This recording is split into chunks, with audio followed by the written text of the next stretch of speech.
would automatically assume that it's always the pedestrian's fault. We would go out there and we would do a pedestrian enforcement. But that wasn't the reality. The reality is that when pedestrian crashes occur, about a third of the time, the pedestrian is found at fault. This data is figured out by looking at crash reports and looking at who the crash investigators are putting in fault. And we found a third of the time the crash investigator says it was the pedestrian that was at fault. So what about the other two-thirds? What's going on with the other two-thirds? Well, it turns out most of the time there are pedestrian crashes. It is the driver who is at fault. Matter of fact, it's about 46% of the time. Right? And here's how the crashes broke down. So a little over 46% of the time, the driver's listed as at fault in a pedestrian crash. A little over 3% of the time, both the pedestrian and the driver were listed at fault. So if you look at those numbers, if you combine those numbers, almost 50% of the time, it's the driver's fault. The driver's just not aware of pedestrian rules, or doesn't notice the pedestrian, or doesn't care about pedestrian rules, doesn't yield if they're supposed to, and the driver's found at fault almost 50% of the time, right? So, and pedestrians, again, about a third of the time. The gray area here and the yellow area is could not was nobody was found at fault, a very small percentage, very small percentage, and this gray area here was just it was the investigator listed it as unable to be determined, so they couldn't figure out if it was the pedestrian's fault or the driver's fault. So we were focusing here on the drivers. And here's why. Right? You consider the speeds that drivers drive, and this is out of the NHTSA Pedestrian Guide, Pedestrian Enforcement Guide. And we took a look at the speeds. And, we know almost nobody does the speed limit anymore. I think the only one who still does the speed limit out there is my grandmother. But almost no one does the speed limit anymore. And if you look at this, at 31 miles per hour, which most people would say is not a terrible speed. 31, I'm probably doing, I know that speed limit sign says 25, but if I actually looked at my speedometer, I'm probably doing 31. And it doesn't feel like I'm going that fast. But at 31 miles an hour, there's a 50% chance that that pedestrian is going to end up with a severe injury, like take them to shock trauma type of injury. If we up that speed to 46 miles per hour, yeah. And most people say, oh, 10 to 15 over, you're okay. The cops won't stop you, and that may be true, but maybe we should take a look at that as cops and start stopping them. Because you figure 35-mile-per-hour roadway, people are easily doing 46 miles per hour. And at 46 miles per hour, there's a 90% chance that that pedestrian is going to end up with a severe injury and is going to take a ride to a trauma center somehow, by land or by air. But they're going to a trauma center because the injuries are that severe. You lower that speed. You lower that speed to 42 miles per hour. There's a 50% chance that pedestrian is going to die because of the severity of the injury. And these numbers are based off of sedans. These numbers don't take into account SUVs and pickup trucks that have a more square front. So, they're striking the pedestrian basically in the torso. These are sedans where the pedestrian's getting struck somewhere in the leg to hip area and riding up onto the hood. When you consider SUVs and pickup trucks with those big square or rectangular front ends where there's nowhere for the pedestrian to go except down onto the ground, you consider that, and they're getting struck in the torso area, those numbers go up, right? So we all have to be careful out there. So we tried to figure out here in Baltimore County, what are we going to do? We had to do something. What can we do? So we looked for help and we found this NHTSA guide on their website. And all of NHTSA stuff is on their website, all their publications and their free downloads, because they're the federal government. They're not allowed to charge us for it. So we downloaded the book, we read the book, and we said, okay, we read the book. We know what to do. Let's go out and do it. And the book told us a lot of things. I mean, I think this is like a 60 or 70 page booklet. I hate to even call it a booklet at that many pages. It's a pretty long read, and it breaks everything down in great detail, including this. Right. So this diagram comes out of that book about how to set up your pedestrian detail. It gives you, depending on the speed limit of the roadway, a safe stopping distance. It lets you know what you need as far as decoy officers, as far as spotters, and enforcement officers. It lets you know what that safe. Now, this safe stopping distance is based on a 25-mile-per-hour roadway, and we'll talk about if we really consider 25 miles an hour or not. So it gives us a safe stopping distance of 162 feet. So what happens in these details is the decoy officer is supposed to be wearing something bright and visible, either a reflective traffic vest or bright colored safety clothing, something in that safety orange or safety yellow type clothing, so there's no doubt they're visible. We also have to make sure that all the engineering is good, that the crosswalk there is in good shape. It doesn't need any repair. It's easily visible by both pedestrians and motor vehicle drivers. We use mid-block crosswalks for the details because although the crosswalks at the signaled intersections, we have signals controlling stuff, controlling the vehicles. Mid-block crosswalks is where we have issues because drivers just want to get to where they're going and don't tend to care if there's somebody crossing the street. That safe stopping distance is based on solid crash math as far as depending on the speed the driver's going, when you count reaction time and braking time, what's the, that they consider the minimum amount of distance and then they increase it. So if the driver's doing 25 miles per hour, 162 feet is more than enough time to stop on your average good weather day, which is also what we use. We don't do this in rainy weather. We don't do this at nighttime. We do these details in the daytime in good weather, so there's no visibility issues.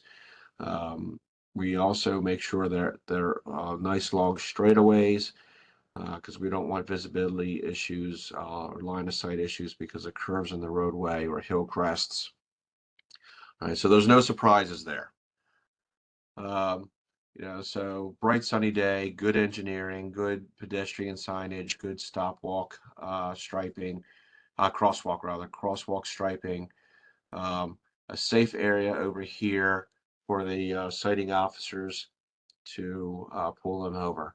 So what'll happen is the decoy officer will decide to cross the street. If the vehicle is past this point of no return, that past this cone where they've entered the safe stopping distance, the decoy officer will not cross the street.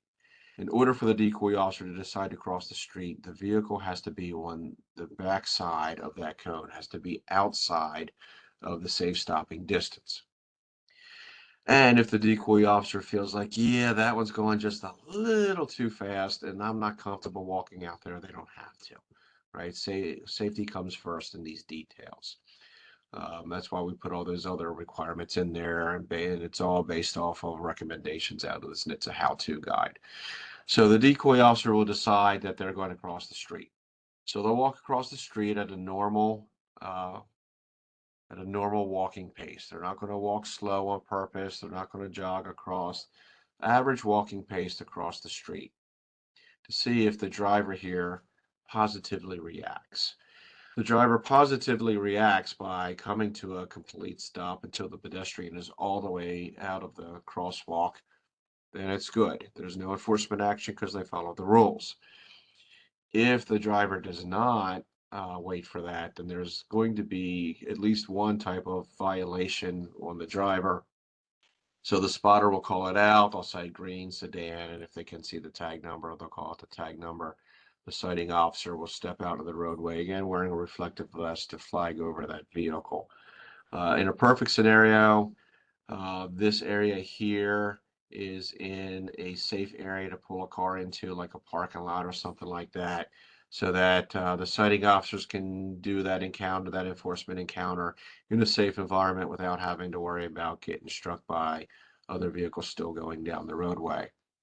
Now, I mentioned the car has to come to a complete stop for no violation. For a positive reaction, it has to come to a complete stop until the pedestrian is all the way through the crosswalk. When the pedestrian gets to this lane, they don't get to go, right? That's one of the many violations that drivers can be stopped for.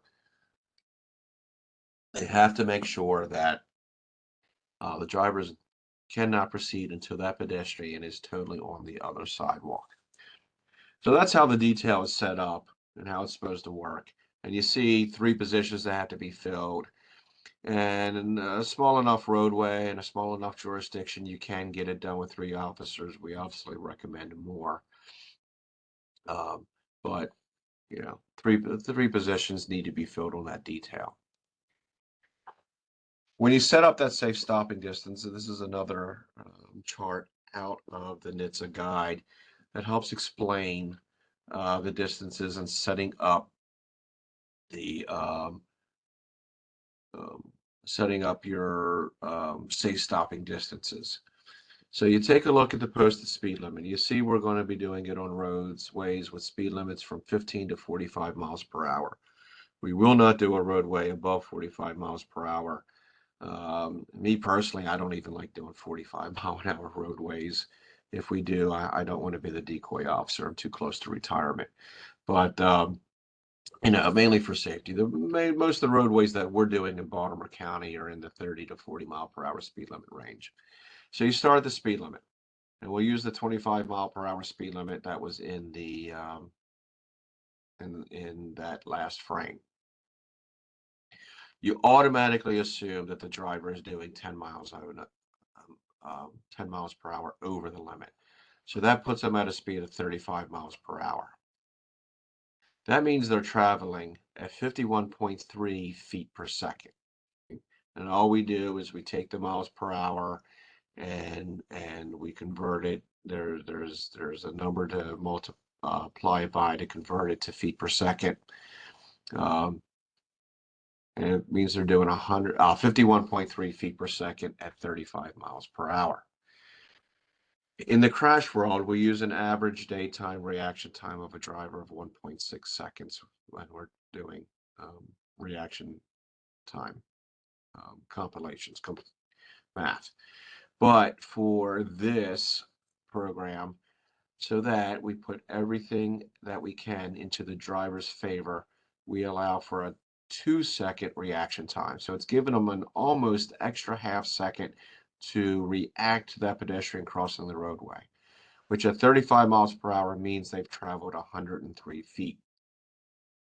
So once they have that 2 seconds of, oh, a pedestrian, the time it takes to recognize there's a pedestrian and put their foot on the brake, now we're talking about stopping distance because the foot is on the brake.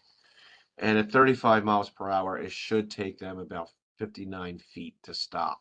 So that's where they get the 162 feet. That's a safe stop, right? So that's where they get the 162 feet of safe stopping distance. 103 for reaction time and 59 for actual braking time. Now, for if I have any crash folks on the road, I did the math. I already did the math on all of this. It assumes 100% braking, so it assumes that there are no brake issues with the vehicle, and it assumes a coefficient of friction of 0.69, which I guess is a good average asphalt daytime friction. And for my non-crash folks, that coefficient of friction is just a rating of how sticky the road is, right? Perfect 1 would be a super sticky roadway. 0.69 is, after the asphalt's been down there for a few years and a couple of thousands or tens of thousands of cars rolling over it. So it's all within all of those numbers they use for the formula are within averages out there in the throughout the United States as far as um, how sticky the roadways are. Um, the only thing I question is the 100% braking because, on any given day, how many people, if I were to survey, grab any 10 cars off the road, maybe two or three of them might have brakes in perfect condition and have 100% braking. But that's okay. And you can see for the other speeds what the numbers show up. So for a 35-mile-per-hour speedway, assume they're doing 45. So we're at 229 feet from the crosswalk is where we're going to set up that cone for our safe stopping distance. And again, they note here assumes a street with no grade. Grade is just crash speak for in an incline. Is it a hill? Does it go up or down, or is it nice and level? And we do our details on nice level roadways so that we don't have to account for that grade.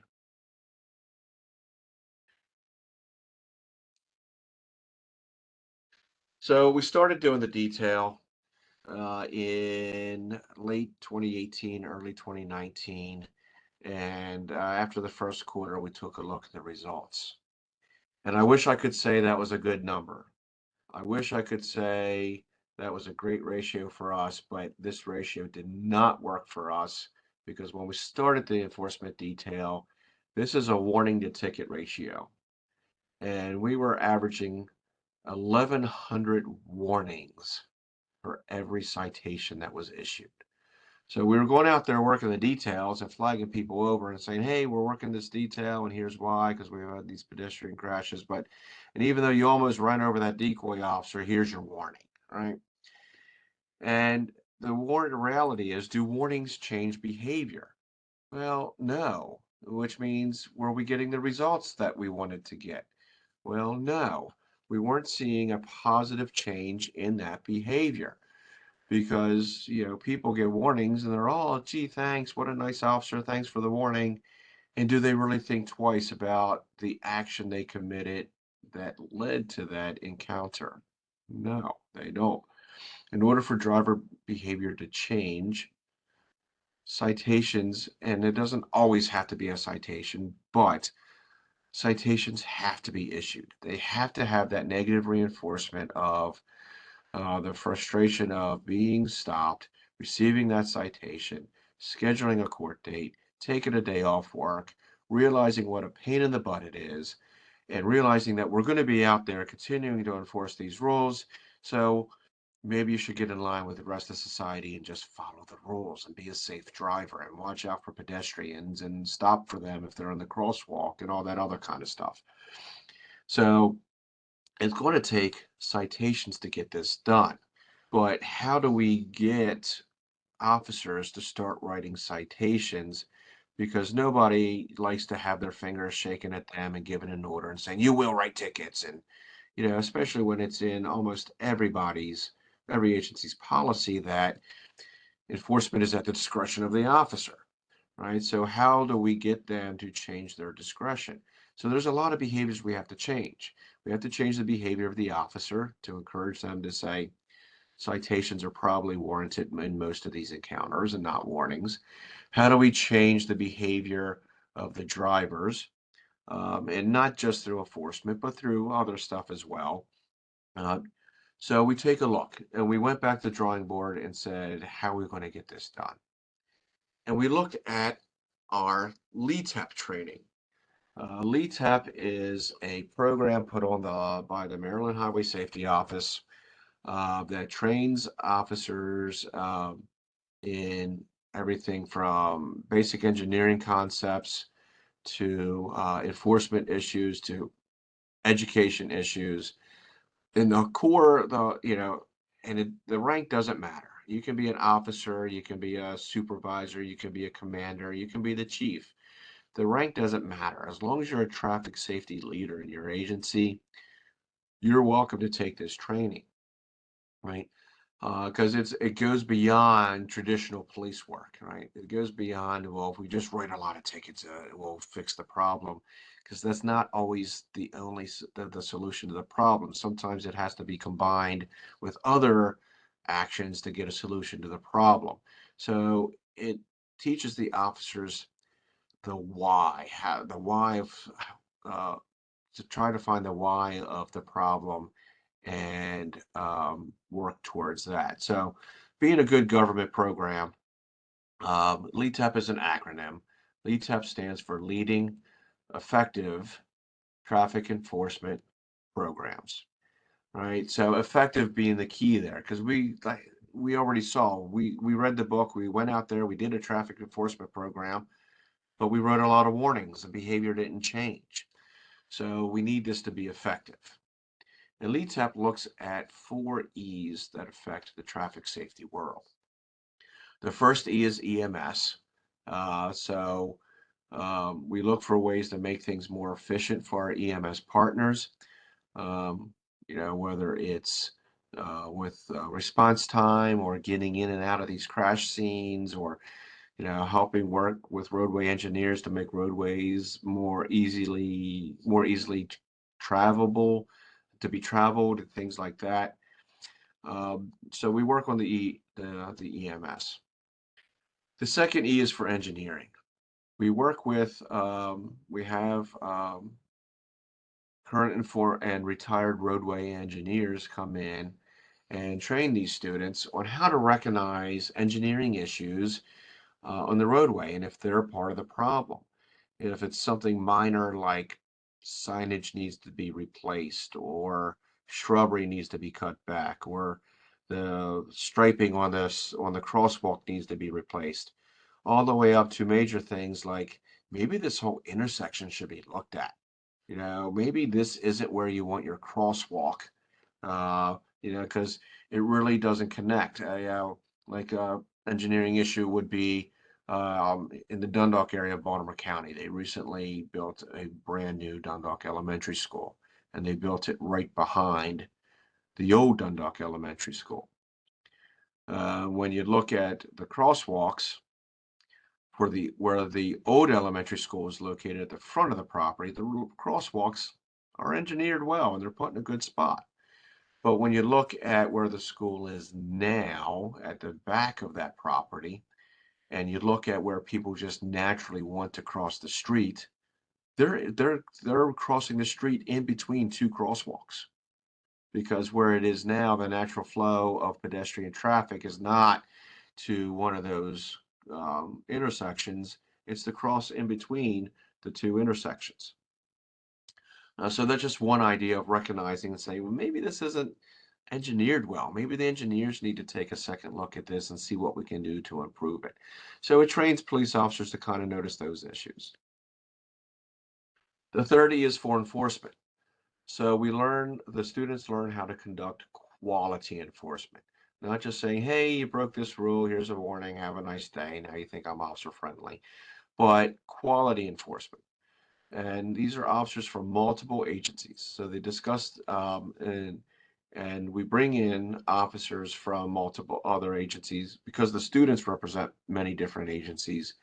We bring in officers from many different agencies who have used this training to put together details, and they discuss the detail, what the problem was, how they set up their detail, how the enforcement went, and they focus on that enforcement point of view.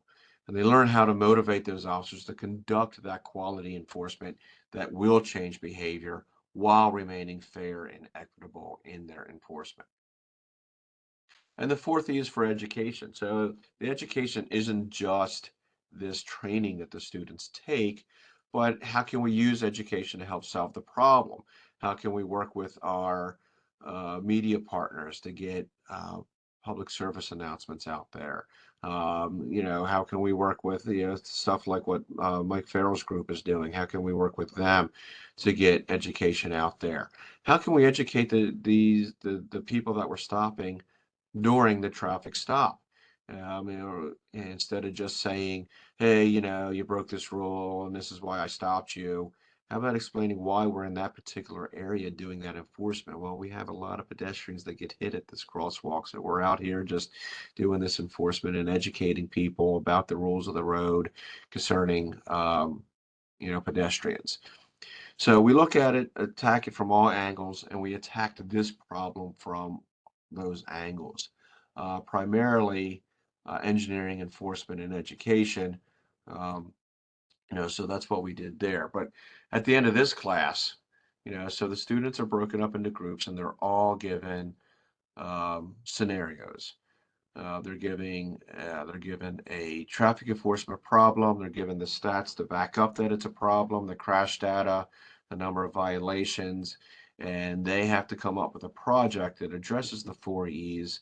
That's how they're going to address the problem. And we have them work on speed, distracted, impaired driving, aggressive driving, and seatbelt enforcement. Even though there's other issues out there, those tend to be our top five issues that cause crashes, and as well as other traffic complaints.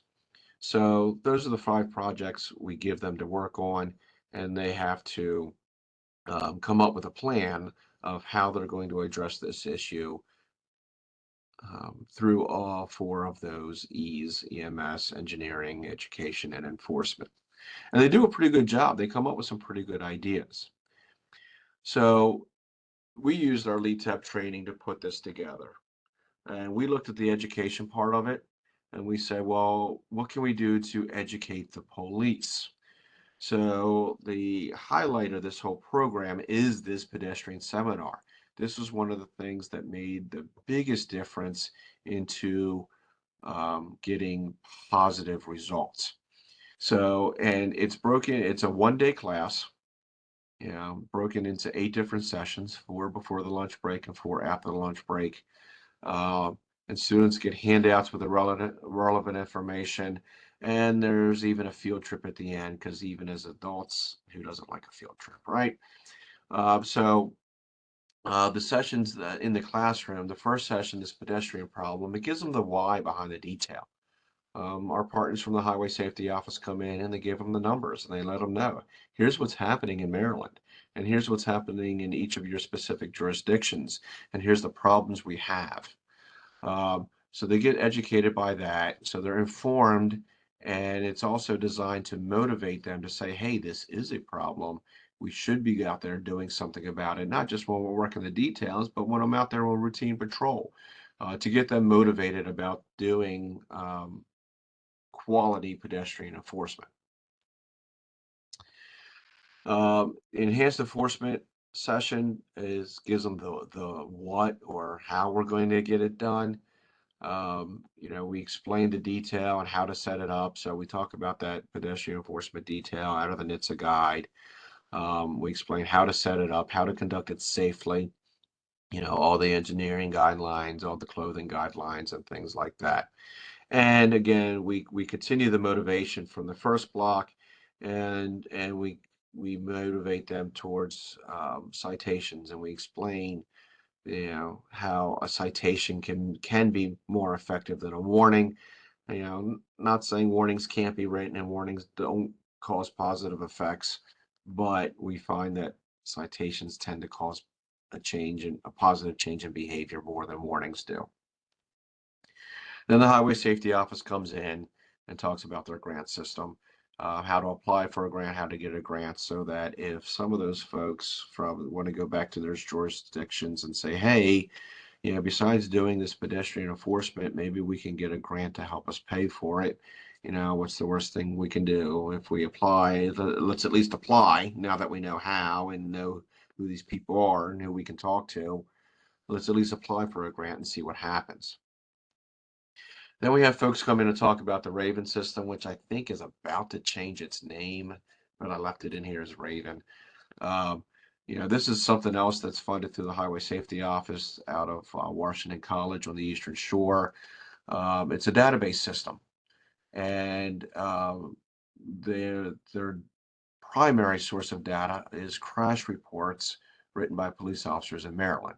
So they get data from all the state, and the stuff they can do with that data is amazing. They can break it down to a specific 100 block in your jurisdiction. Um, So, or they can do, general area. Every year they do um, a Beta Beach statistical analysis of traffic enforcement along Route 50 from the Bay Bridge to Ocean City during those, especially during those peak times where that roadway is used. So they can do all kinds of stuff.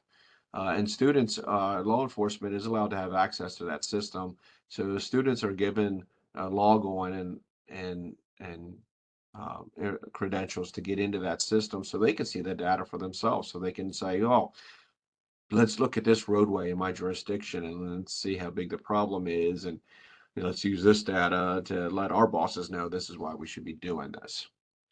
Then we take our lunch break and then we come back, and the second half of the day is dedicated to the legal side of things mostly. Um, so our traffic safety resource prosecutor comes in and talks about successful prosecution, how to properly testify to these offenses, and how to explain to the judge once we get to traffic court why we're doing that enforcement detail, and what the detail is, why we're doing it in that area, instead of, we're not just randomly picking areas to do this. Um, so, it gives them that kind of information so they can get, so they can get these cases successfully prosecuted. And then we break it down into the two different types of enforcement, because the reality is this: all of us are roadway users, whether we use a vehicle, a motor vehicle, a bicycle, or our own 2 feet. We're roadway users. We have responsibilities and rules we're supposed to follow no matter what mode of transportation we choose. So, but, again, looking at the numbers, about 50% of the time, it's the driver who's at fault in these crashes. So we have a session on driver enforcement, where each of the citations that can be issued to drivers for pedestrian violations is explained, where they can be found in the transportation article, what action meets the criteria for that particular violation, along with the fines and points that can be assessed if they're found guilty.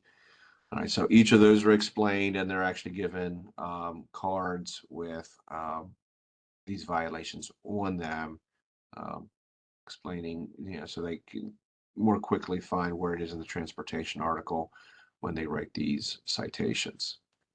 Then we also talk about pedestrian enforcement, right? Looking at the numbers that are at fault 1/3 of the time, pedestrians are roadway users. They have rules to follow. So we talk about those rules. And the same thing with the driver enforcement. What violations the pedestrians might happen, depending on what's written in the transportation article, what constitutes that violation, and the fines associated with it if they're found guilty in court. One of the things that often comes up and we talk about in the pedestrian enforcement side of things is, a lot of people feel like this might be entrapment. The police are setting them up by crossing the street, to see if they'll commit the violation. And we point out that it's not entrapment for two reasons. Number one, we're just crossing the street. We're not telling you to keep driving. We're expecting you to react positively and come to a stop for the pedestrian.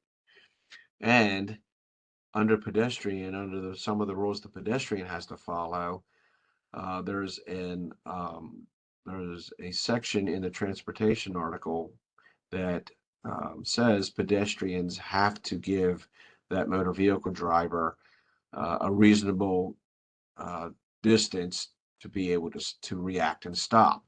So it can't be, I can't just jump out from behind a parked car and say, "Gotcha, you didn't stop for me," because I only gave you 10 feet to stop. Right? So that's something that a pedestrian can be charged with if they just like jump right out in front of that motor vehicle because they want to get across the street and they don't want to wait and it doesn't give the motor vehicle enough time to safely come to a stop. So the other reason that's not entrapment is because of our safe stopping distance, right? We set up a safe stopping distance that is well beyond the normal averages of reaction time and distance needed to stop at those speeds. So there's more than enough time to react and come to a safe stop because our decoy officer is not crossing the sidewalk unless the vehicle is on the outside of that safe stopping distance.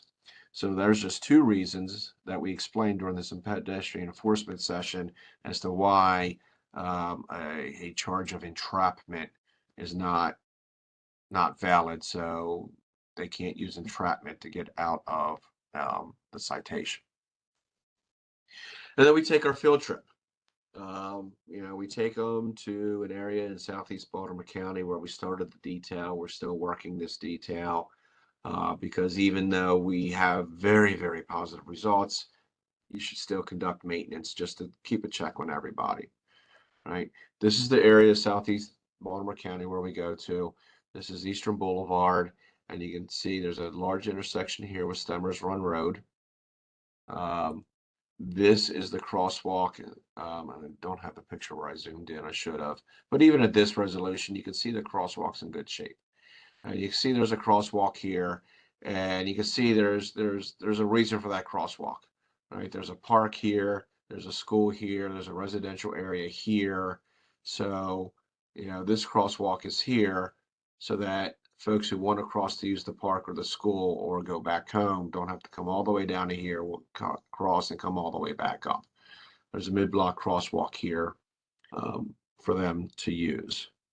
And this area here is where the enforcement officers flag them over. So there's more than enough distance for the enforcement officers to safely step into the road to flag the violator over, and then they take them into this parking lot here where they can safely encounter the violator without having to worry about getting struck by other vehicles as they're standing, because they're not standing there in the street to talk to the person they pulled over. When we take our field trip, we point out the engineering of this area. Notice the nice long straightaway on the map. You should have noticed that as well. It's a nice long straightaway in the opposite direction as well. We'll see in a couple slides with that picture. So we have no line of sight issues as far as the roadway, no curbs, no hills, nothing like that to deal with. Our signage is in great shape. It's nice and bright. It doesn't need to be replaced or repaired. It's at the right height. It meets all of those requirements for signage. There's no trees or shrubbery blocking it, so it's pretty evident that the signage is telling the drivers that, hey, there's a crosswalk here. The crosswalk itself is in good shape. These two stripes could probably use a little bit of love, but overall, the crosswalk striping is in good enough shape that there's no excuse to say, well, couldn't even see that there was a crosswalk there. This picture is from where the point of no return is. This is a 35-mile-an-hour roadway, so our safe stopping distance is 229 feet. So this is 229 feet away, and from 229 feet away, you can still clearly see the pedestrian signage. You can clearly see that there's a crosswalk there from the view as you're driving down the roadway. So we've confirmed there's no issues.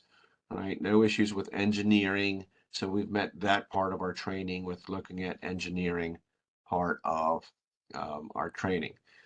Another one looking at both engineering and enforcement. This is looking in the opposite direction, so you can see we still have a nice long straight roadway. This is a couple still shots from a video, but this is one of the classes we had. We took the students. You see the students on the side here watching us do the detail. You see the reflective vest so that we're nice and visible. You can probably tell by the trees this is towards the fall. Some trees are bare. Some trees are still changing colors. And you can see this car kind of taking a nosedive because it's braking because it's coming to a complete stop. And just to remind you, we do have our cone out there. In this picture, it's hard to see. There's a little orange dot way down there. Um, but there it is. So you can see they started crossing the roadway. They started crossing at the crosswalk because that car is behind that cone, which means the car is outside of the safe stopping distance. So they started to cross the roadway at a nice average pace. Again, 35-mile-an-hour roadway. So that's 229 feet down the road. This is a zoomed picture, so the file being compressed like that, it looks closer, but it is. Please trust me, it is 229 feet down the roadway. We wouldn't want to put our decoy officers at an unnecessary risk. Coming up next is a video of a violation, so you'll see what we're dealing with out in that area. This is, again, where we took a class out, but we also had some officers out there to do some enforcement while we had the class out there, just in case there was the opportunity.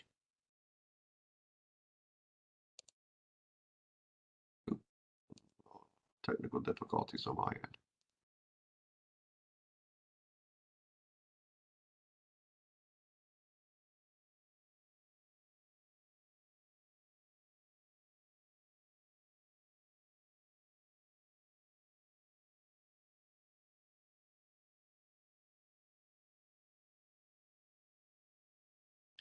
So you can see she's in a nice bright yellow shirt. Um, you know, the violator not only did not come to a stop, but swerved into what is a left turn only lane. So half of his vehicle was in the left turn only lane, half in the lane that he was originally in, because he felt like he didn't need to stop um, for that person crossing the roadway. And you see our enforcement officers are also wearing reflective vests because they're stepping out on the roadway to flag over violators. And you can see the parking lot they're taking them into uh, to safely deal with that enforcement action. Um, Now, during this enforcement action, we're not just doing enforcement, we're also educating. The driver the driver is being told why we're out there, why we're doing the detail there. And they're also handed one of those cards that has all the different violations on there, so that they can see that, there are rules that both have to follow, that both pedestrians and drivers have to follow. Um, so they're educated as well. And we found that educating the drivers while we're taking, it doesn't matter if it's a citation or a warning, adding that education is a big help. As a supervisor, I can tell you that when I was patrol supervisor, um, the most complaints I got was people complaining about traffic stops. That officer pulled me over for doing whatever, and I wasn't doing that. I wasn't speeding, or I didn't. I stopped for that stop sign, or whatever the complaint is. Um, you know, so being able to, we found that educating these drivers as to the rules concerning pedestrians has really helped also with the complaints. We don't get a whole lot of complaints from these drivers about these violations and feeling like they were unfairly stopped. So now that we've done all of that, now that we've taken that enforcement, we've added education to both officers and drivers. Um, because in Baltimore County, the way we work it in Baltimore County, you cannot sign up for that detail unless you take the class. So after every time we have a class, we send a list of the Baltimore County officers that were in the class up to the person who manages this in our traffic management unit, who manages scheduling the details, so that when people sign up, she can check that list of people who have been through the class over the years and know if they're approved to work that detail.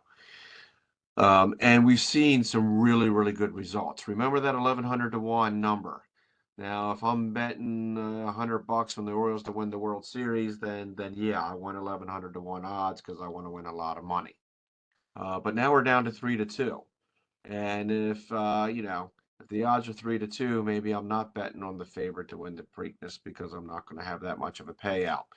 But as far as this detail goes, we love those numbers. This is still the ticket to warning to ticket ratio.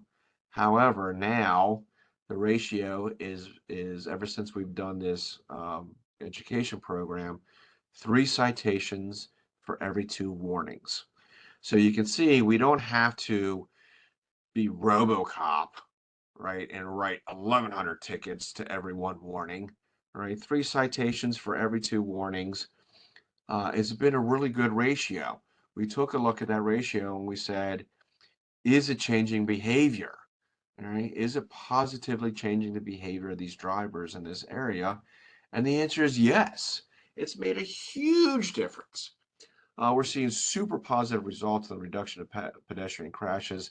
As a matter of fact, in that particular area of Southeast Baltimore County where we work that detail, since we've been doing the detail in that area since 2019, once we like combine the education with the enforcement, we have not had one pedestrian crash in that particular stretch of Eastern Avenue. Not one fatal, not one injury crash. So that particular part of Eastern Avenue, we've gotten down to 0 deaths.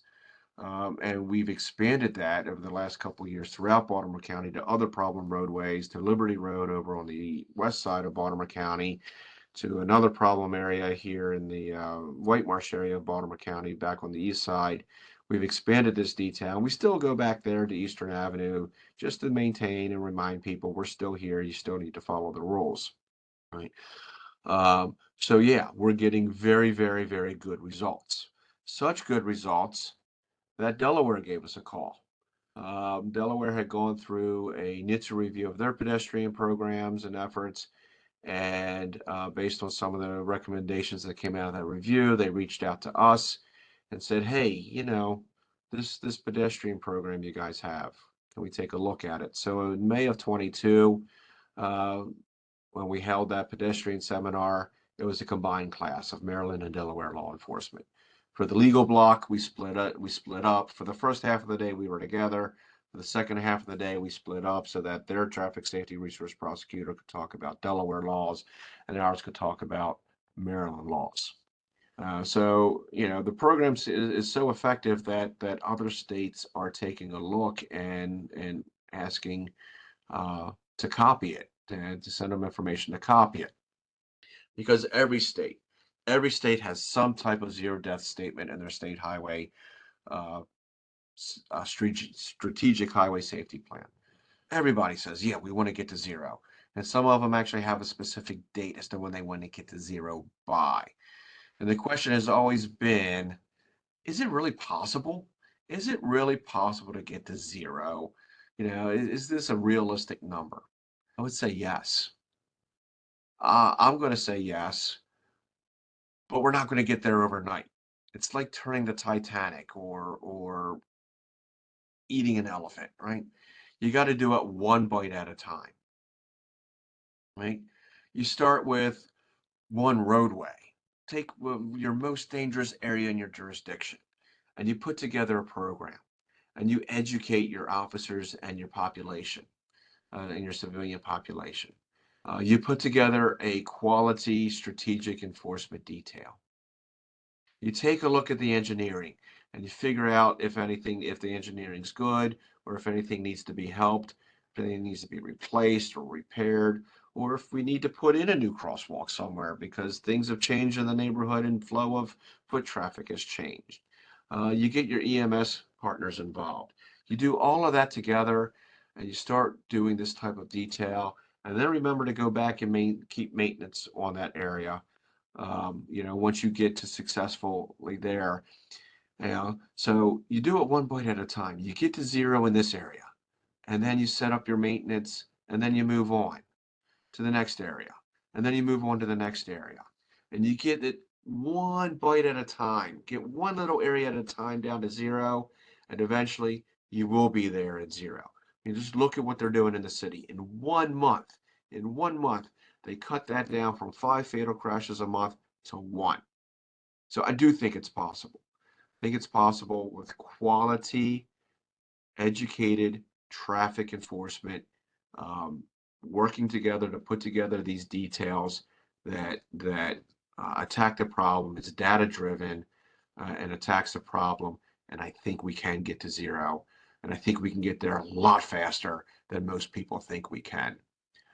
If you have any other questions or want to reach out or questions about the program or the detail or want some help with it, you can, get me by email and I'll get back to you.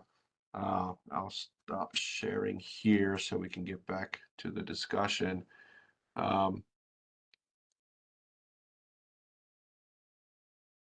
and if there's any questions out there, I'm happy to answer them.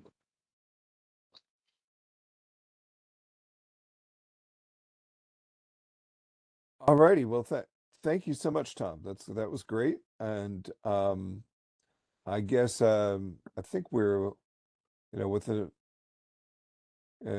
definitely please le- please if you have any questions, go ahead and speak up.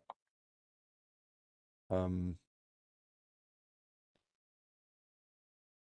I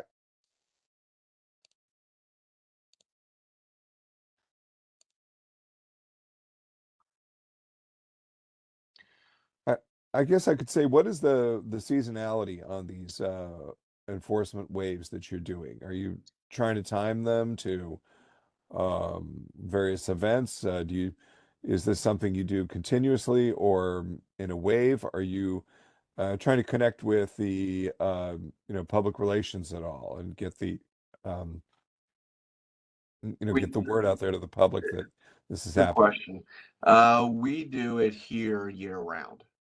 I know there are some jurisdictions that tie it into waves, and it's usually the smaller jurisdictions that are more personnel challenged, and that's understandable. But we do it year round.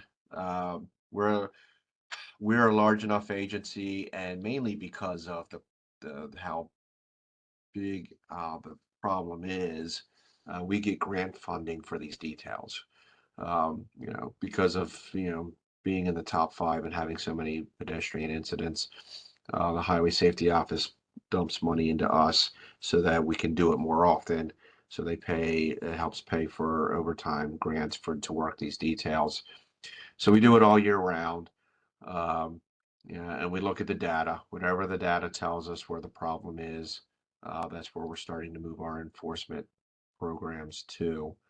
And we're seeing positive results everywhere. We're not down to zero in some of those other areas like we are on that part of Eastern Boulevard, but the numbers are dropping um, um, exponentially once we get out there and start making people aware that we're going to be out there dealing with these violations. Very good. Thank you.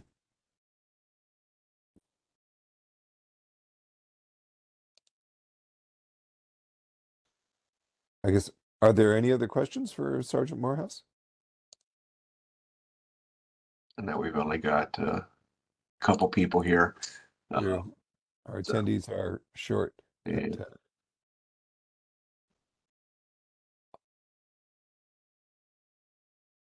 all right, very good.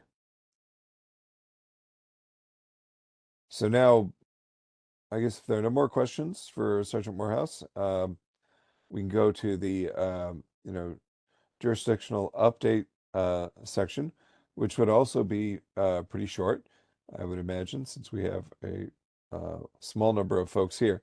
So I guess, is anyone else on the call who would like to talk about their own pedestrian safety enforcement program, or if they don't have one yet, what are the thoughts leading to having one?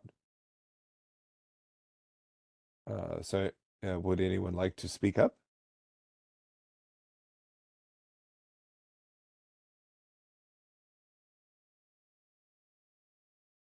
Looks like we got somebody from Montgomery County Police Department and Sergeant Eaton as well.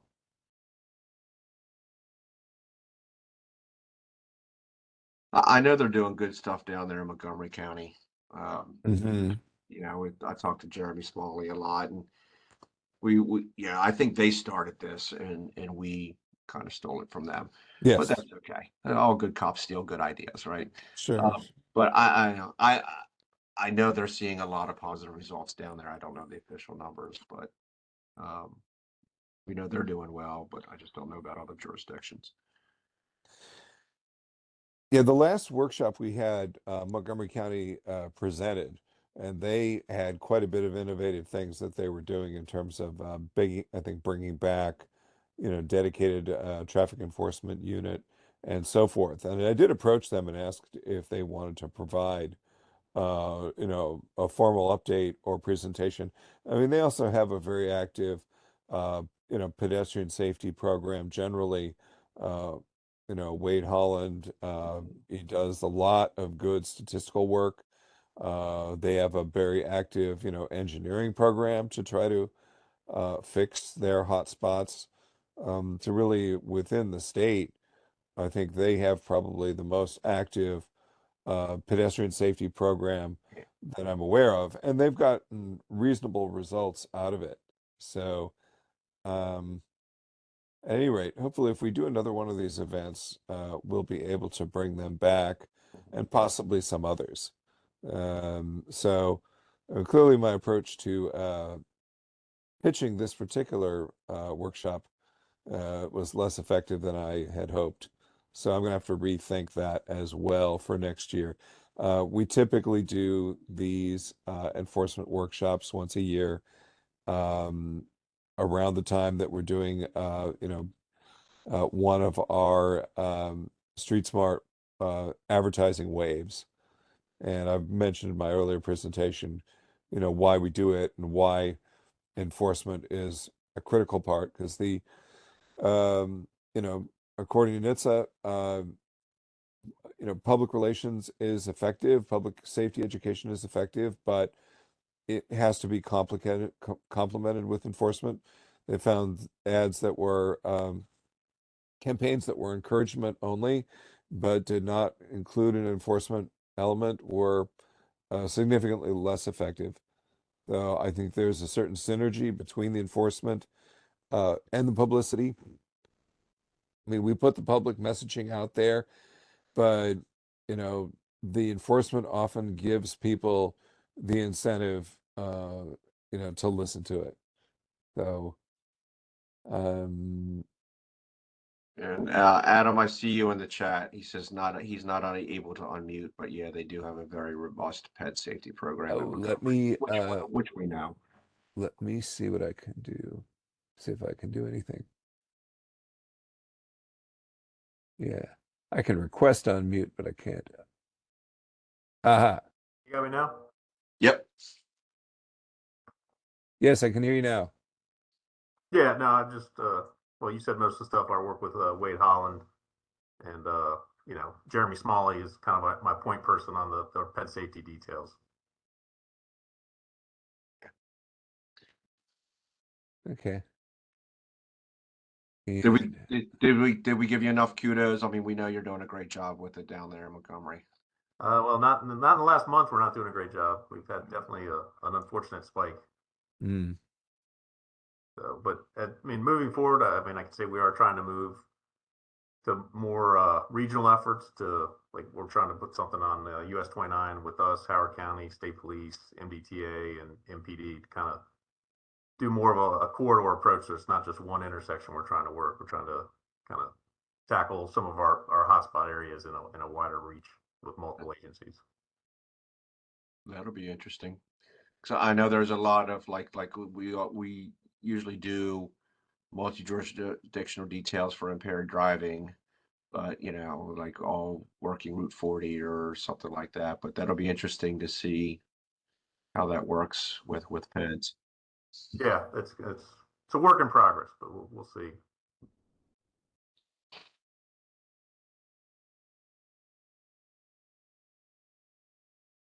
all right. I think if no one else has able to unmute or has updates, I think we could probably draw this to an early conclusion. Okay. Yep. So, thank you so much to Sergeant Morehouse for coming here and taking time out of his busy schedule to give us his great presentation. At least it's, at least it's something that's kind of in the can. It's looking, well, Mhm. not completely in the can. There was new stuff, but it's very familiar. Most of it's stuff that you know pretty well at this time. So hopefully it's not too much of an imposition Wow. to ask you to come and talk about it. No, And as long as I can fit it in my schedule, I'm always happy to do it. excellent, excellent. Yeah, we'll I'll rethink my strategy as trying to in terms of trying to get this um, get more participation in these events because I do think that we have a lot of, I mean, we have a lot of police departments that are signed on to do these enforcement activations, with the Street Smart program. So I think, I would think it would be helpful for them to attend this kind of a training. Yeah. So, um, and also a little bit more information sharing about really between what the different jurisdictions are doing. So anyways, I will rethink that a bit and make it, see if I can get more commitments for participation from police officers in advance. So I guess, well, that's all I've got. Um, if if no one else has any questions, or I think we can call it a day. Okay. All right. Thanks again, Mike. I'll see you on the next one. All right. See you later, Thomas. Bye bye.